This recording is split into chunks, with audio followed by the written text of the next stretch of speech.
അതെ, സത്യമായിട്ടും ഈ ചോദ്യം എന്റേതല്ല, അരുൺകുമാറിൻ്റെതാണ്. വെറും 3 MLA-മാരാണ് BJPക്ക് ഉള്ളത്. അവരാണോ കേരളം ഭരിക്കുന്നത്? അരുൺകുമാറിന്റെ വാക്ക് കേൾക്ക്. LDF സർക്കാർ PMCയുടെ ഭാഗമായി 1 രൂപ പോലും കൈപ്പറ്റിയിട്ടില്ലാത്ത LDF സർക്കാർ ഇന്നിപ്പോൾ ആ പദ്ധതി മരവിപ്പിച്ച് അവിടെ നിർത്തിയിരിക്കുന്ന സാഹചര്യത്തിൽ നിന്ന് അതിന് പുനരുജ്ജീവിപ്പിച്ച് അതിന് വീണ്ടും ജീവൻ കൊടുത്ത് ആ പദ്ധതിയെ നടപ്പാക്കാൻ ഈ UDF തീരുമാനിച്ചിരിക്കുന്നുവെങ്കിൽ അത് ആരുടെ താല്പര്യമാണ് എന്നുള്ളതാണ്. കേവലം 3 MLA-മാരെ കൊണ്ട് BJPക്ക് കേരളത്തിൽ ഭരിക്കാൻ കഴിയുന്ന ഒരു സാഹചര്യം സംജാതമായിരിക്കുന്നു എന്നുള്ളതാണ് വിമർശനം. ചെറിയ വിമർശനമല്ല. ആ ഗവർണർ വന്ദേമാതരം ചൊല്ലിപ്പിച്ചത് മുതൽ ഇങ്ങോട്ട് ഒന്നൊന്നായിട്ട് നമുക്ക് പറയാൻ സാധിക്കും എവിടെയൊക്കെയാണ് ഇങ്ങനെ വരുന്നത് എന്നുള്ളത്. 35 MLA-മാരെയൊന്നും സുഹൃത്തുക്കളെ, ഏകദേശം 1000 കോടി രൂപയാണ് PM-ശ്രീ ഒപ്പിട്ട് കഴിഞ്ഞാൽ കേരളത്തിന് കിട്ടുക. ഇനി വെറും 9 മാസം മാത്രമാണ് ഈ PM-ശ്രീ കാലാവധിയുള്ളത്. നമ്മുടെ LDF ഗവൺമെന്റ് ഒപ്പിട്ട് കഴിഞ്ഞാൽ പൈസ കിട്ടുമെന്ന് വിചാരിച്ചിട്ട് LDF ഗവൺമെന്റ് ഒപ്പിട്ടിട്ടുണ്ട്. പക്ഷെ ഒപ്പിട്ട് കഴിഞ്ഞപ്പോഴാണ് അതിൽ പറയുന്ന കാര്യങ്ങൾ നടപ്പിലാക്കിയാലേ പൈസ കിട്ടുള്ളൂ എന്ന് പറഞ്ഞേ. അപ്പൊ പിന്നെ ആ ഒപ്പ് അവിടെ കിടന്നോട്ടെ, അതുമായിട്ട് ഞങ്ങൾ മുന്നോട്ട് പോകുന്നില്ല, നിങ്ങളെ പദ്ധതി ഇവിടെ വേണ്ട എന്ന് വെച്ച് കഴിഞ്ഞാൽ നിങ്ങൾ തരാൻ പോകുന്ന 1000 കോടി രൂപ ഞങ്ങൾക്ക് വേണ്ട എന്ന് പറയാനുള്ള ഒരു നട്ടലുണ്ടായിരുന്നു സുഹൃത്തുക്കളെ LDF ഗവൺമെന്റിന്. അങ്ങനെ തന്നെ വിചാരിച്ചോളേ, ഒരു നട്ടലുണ്ടായിരുന്നു LDF ഗവൺമെന്റിന്. അതുകൊണ്ട് അവർ പറഞ്ഞു, നിങ്ങൾ തരാമെന്ന് ഉദ്ദേശിക്കുന്ന 1000 കോടി ഞങ്ങൾക്ക് വേണ്ട, അല്ലാതെ ഞങ്ങൾ ഇവിടുത്തെ വിദ്യാഭ്യാസ വിപ്ലവം നടത്തിക്കോളാം. നടത്തുകയും ചെയ്തു കേട്ടോ, അല്ലേ? അതിഗംഭീരമല്ലായിരുന്നോ? ഇപ്പൊ മൊത്തം കൊളായിക്കൊണ്ടിരിക്കുകയാണ്. പിള്ളേർക്ക് കിട്ടാവുന്ന ചോറും കറിയും ബിരിയാണി അടക്കം കൊളാക്കും. ബാലവാടിയിലടക്കം കൈയിട്ട് വാരിക്കൊണ്ടിരിക്കുകയാണ്. ശരി, അതവിടെ കിടക്കട്ടെ. ഇതൊക്കെ ഇങ്ങനെയൊക്കെ തന്നെ വരികയുള്ളൂ എന്ന് ഞാനടക്കമുള്ള ആളുകളൊക്കെ നിരന്തരം പറഞ്ഞാണ്. ആർക്കും മനസ്സിലായില്ല. എന്തോ ഞാൻ ചെയ്യേണ്ടു.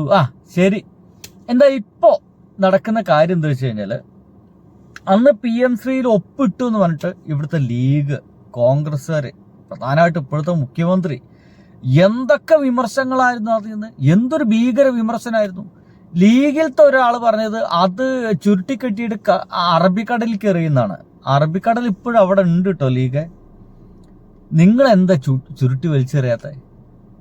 എത്ര സമർത്ഥമായിട്ടാണ് നിങ്ങൾ നിങ്ങളുടേതും പറയുന്ന കുറെ മുസ്ലിങ്ങളെ പറ്റിച്ചുകൊണ്ടിരിക്കുന്നത്. അങ്ങനെയാണല്ലോ നിങ്ങൾ പറയുന്നത്. നിങ്ങളുടേതും പറയുന്ന എത്ര മുസ്ലിങ്ങളാണ് ഈ അക്ഷരാർത്ഥത്തിൽ പറ്റിച്ചുകൊണ്ടിരിക്കുന്നത്. കോൺഗ്രസും പറ്റിയനല്ലേ, ചതിക്കല്ലേ? ഇത് കേക്ക്. BJPക്ക് കിട്ടേണ്ട 3 MLA-മാരെ കിട്ടിയാൽ മതി, ഭരണം BJP നടത്തും എന്നുള്ളതിന്റെ തെളിവാണോ? അതാണ് K. സുരേന്ദ്രൻ ചോദിക്കുന്ന ചോദ്യം. അതിന് മറുപടി പറയേണ്ടി വരുന്നത് കോൺഗ്രസ് മാത്രമല്ല മുസ്ലിം ലീഗ് കൂടിയാണ് എന്നുള്ളതാണ്. എന്തായാലും വളരെ നിർഭാഗ്യകരമായ തീരുമാനമാണ്. ഇതൊരു ഇരട്ടത്താപ്പാണ്. ഒരിക്കൽ കൂടി ആ ഇരട്ടത്താപ്പ് നമ്മുടെ മുന്നിൽ വരുന്നു.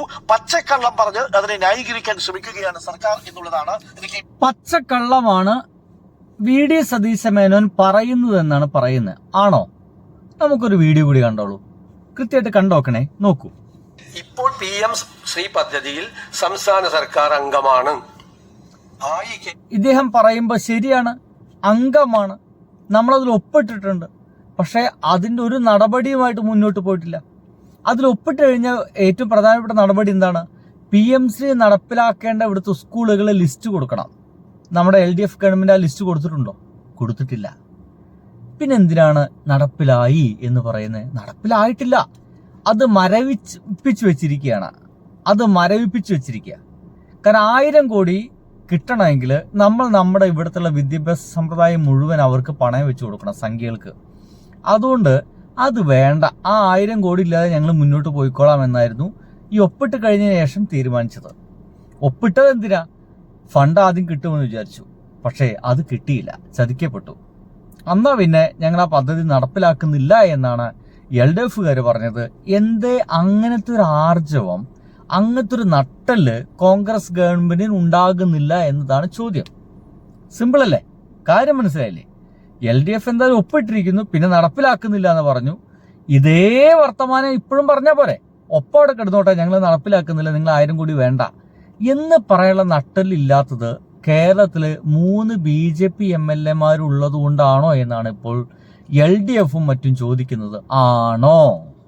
ഇനി നുണ കേക്ക്. എഗ്രിമെന്റ് ഒപ്പുവെച്ചു. ജെപി മേത്തറുടെ ചോദ്യത്തിന് പാർലമെന്റിൽ കേന്ദ്ര വിദ്യാഭ്യാസ സഹമന്ത്രി ജയന്ത് ചൌധരി നൽകിയ മറുപടിയാണ് PM-ശ്രീ വീണ്ടും ചർച്ചയാകാൻ കാരണം.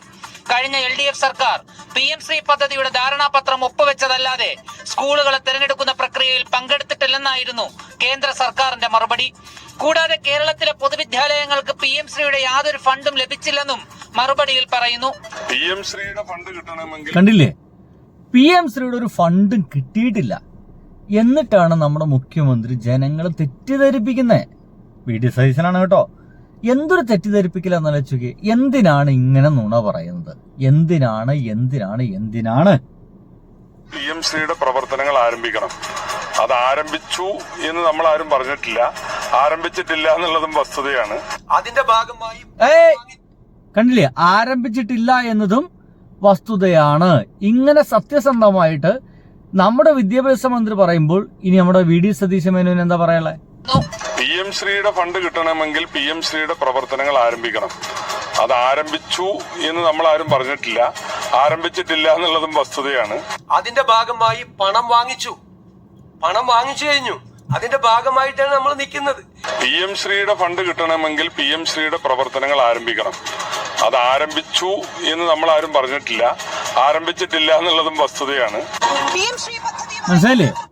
PM ശ്രീ പദ്ധതിയിൽ നമ്മൾ ഒപ്പിട്ടൊന്നല്ലാതെ അതിന്റെ വേറെ പദ്ധതി നമ്മൾ മുന്നോട്ട് പോയിട്ടില്ല. അങ്ങനെ മുന്നോട്ട് പോവാത്ത ആ പദ്ധതിയുടെ പൈസ നമുക്ക് എങ്ങനെ കിട്ടും? അങ്ങനെയാണെങ്കിൽ നമ്മുടെ മുഖ്യമന്ത്രി VD സതീശ മേനോൻ നമ്മളോട് പറയുന്ന നുണയല്ലേ? LDF സർക്കാർ പൈസ വാങ്ങിച്ചു എന്ന് പറയുന്നത് അത് വാങ്ങിച്ചിട്ടില്ല എന്ന് ഇതാ നമ്മുടെ വിദ്യാഭ്യാസ മന്ത്രി തന്നെ ഉറപ്പ് നൽകുന്നു. ഒപ്പം തന്നെ മേത്തൽ കൂടി ഉറപ്പ് നൽകുന്നു.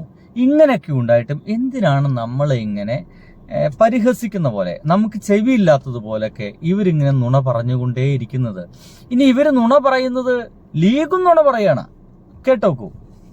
അതിപ്പോ ഈ ആത്യന്തികമായി വഖഫിലായാലും ഈ PM ശ്രീയിലായാലും ഈ ഗതികേടിലേക്ക് കൊണ്ടുവന്ന് ഈ സംസ്ഥാന സർക്കാരിനെ, അത് LDF ആയാലും UDF ആയാലും രണ്ട് സർക്കാരുകളെയും കൊണ്ടുവന്ന് ഇടുന്നത് കേന്ദ്ര സർക്കാരാണ്. ആ കാര്യത്തിൽ തർക്കമൊന്നുമില്ല. കാരണം എന്താണ്, PM ശ്രീയുടെ പേര് പറഞ്ഞിട്ട് സമഗ്ര ശിക്ഷാ അഭിയാന്റെ കാശടക്കം കൊടുക്കാതിരിക്കുക, ആ കാശ് പിടിച്ചു വെക്കുക, അതായത് പ്രകടമായ നീതി നിഷേധം ഒരു സംശയവുമില്ലാതെ നടപ്പാക്കുകയാണ് കേന്ദ്ര സർക്കാർ എന്നുള്ള കാര്യത്തിൽ തർക്കമില്ല. അത് സംസ്ഥാനങ്ങളുടെ അധികാരത്തിന്മേലുള്ള കടന്നുകയറ്റമാണ്. ഇതൊരു യൂണിയൻ ആണെന്നുള്ള ചിന്തയെ ഈ കേന്ദ്ര സർക്കാരിന് ഇല്ല എന്നുള്ള കാര്യത്തിൽ ഒന്നും സംശയമില്ല.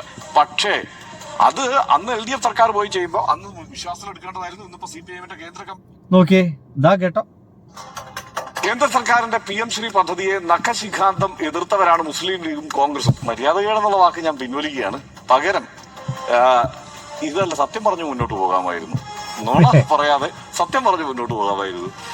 അപ്പോ അധികാരത്തിൽ വന്നാൽ PM ശ്രീ അറബിക്കടലിൽ ഒഴുകിക്കളയുമെന്നെല്ലാം പ്രസംഗിച്ച ലീഗ് നേതാക്കൾ എന്ന് UDF മന്ത്രിസഭയിലുണ്ട്. PM ശ്രീ സംസ്ഥാനത്ത് നടപ്പാക്കുന്ന ചോദ്യം എത്രയേ ഉള്ളൂ. അന്ന് അറബിക്കടലിലേക്ക് വലിച്ചെറിയെന്ന് പറയുന്ന മന്ത്രിമാരൊക്കെ ഉണ്ട് ഇപ്പോൾ അവിടെ. ഇവരിനി ആർക്ക് വേണ്ടിയിട്ടാണ് നിൽക്കുന്നത്? സത്യം പറഞ്ഞാൽ അവരെ കൂടി ചതിക്കുകയായിരുന്നു നമ്മുടെ മുഖ്യമന്ത്രി. ലീഗുകാരോട് ചതിക്കുകയാണോ? ഇനി ഒരല്പം ആർജവം ഉണ്ടെങ്കിൽ ഇതിനെതിർക്കാൻ നിങ്ങൾക്ക് സാധിക്കണ്ടേ? എന്താണ് ലീഗുകാരെ വായടഞ്ഞു പോയോ? പറയ്.